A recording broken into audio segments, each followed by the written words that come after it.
Forrest Gump, Chapter 2, Life at University. When we got to the university, Coach Bryant came to talk to us. Last man to get to the practice field would get a ride there on my shoe, he shouted at us. And he meant it when he said that kind of thing. We soon learned that. The building that I went to live in was nice on the outside, but not on the inside. Most of the doors and the windows were broken, and the floor was dirty. I lived in a room with a man called Curtis. He crashed into the room with a wild look in his eyes. He wasn't very tall, but he was very strong. "Where are you from?" he asked.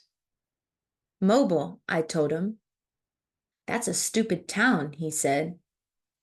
And that was all of our conversation for several days. On the practice field, things didn't start very well.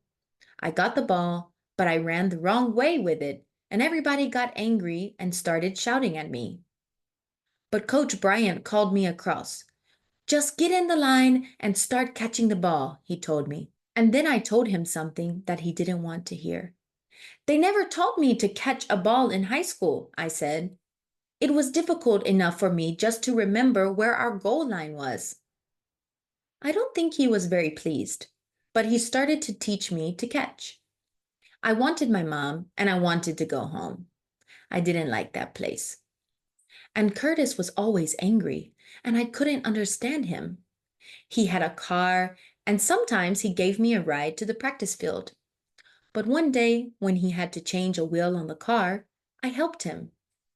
"If you're an idiot," he said angrily, "how do you know how to do that?"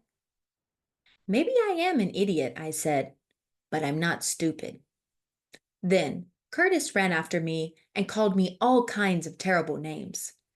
After that, I moved my bed to another room. The first football game was on Saturday. I ran well, and we won 35-3. Everybody was pleased with me. I phoned Mom to tell her. "I heard the game on the radio," she said. "I was so happy I wanted to cry." That night, everybody went to parties, but nobody asked me to go. I went back to my room, but I heard music from somewhere upstairs. I found a young man who was sitting in his room playing the harmonica. His name was Bubba. He broke his foot in football practice and couldn't play in the game. I sat and listened to him. We didn't talk, but after about an hour, I asked, "Can I try it?" And he said, "Okay," and gave me the harmonica. I began to play. After several minutes, Bubba was getting really excited and saying, "Good, good, good."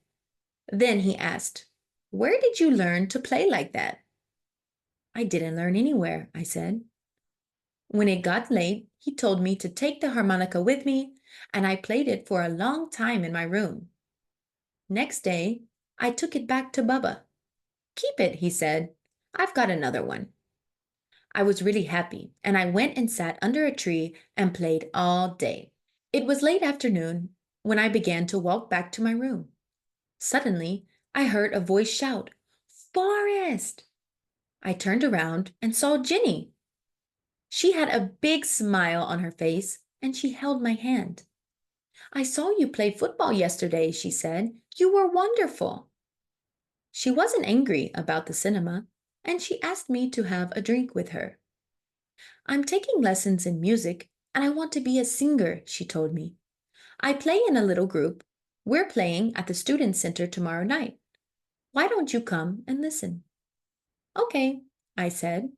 That's the end of Chapter 2. If you would like to know what happens in Chapter 3, the big game, please listen to the next episode.